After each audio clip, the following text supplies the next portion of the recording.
మూసీకి 1,50,000 కోట్ల 1,50,000 కోట్లు ఎందుకు 2 లక్షలైనా పెడతాడు.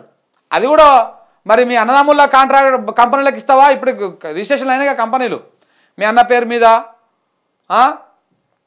ఈ రకరకాలుగా నీ చుట్టపక్కల పేర్ల మీద వాళ్ళ మీద అయినాయి కదా. సో మరి వాళ్ళ పేర్ల మీద ఇస్తావా, ఎవరి పేర్ల మీద ఇస్తావా చూడాలిగా. మూసీ కోసము 1,50,000 కోట్ల, మూసీలో 100% సీవరేజ్ ట్రీట్మెంట్ చేశాం, కొత్తగా చేయడానికి ఏం లేదు. 16,000 కోట్లతో డిజైన్స్ ప్రిపేర్ చేశాం.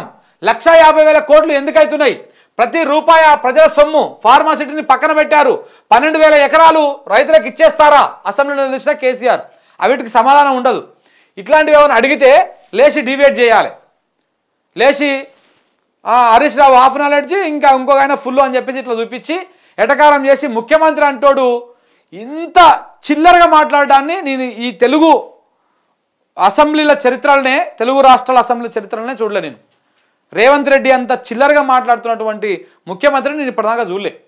అటు జగన్మోహన్ రెడ్డి కానీ, చంద్రబాబు నాయుడు కానీ, ఇటు కేసీఆర్ కానీ, వీళ్ళందరి లోపల అత్యంత చిల్లరగా చీప్గా మాట్లాడేటువంటి వ్యక్తి రేవంత్ రెడ్డి.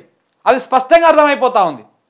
అవతల ప్రతిపక్ష నాయకులు మాట్లాడుతుంటే ఓపిక, సహనం విని రాసుకొని దానికి ఒక పద్ధతిగా, ఒక హూందాగా ఆ విధంగా కౌంటర్ ఇద్దామన్నటువంటి సోయి, ఇంగితం లేదు. ఆయన ముఖ్యమంత్రి.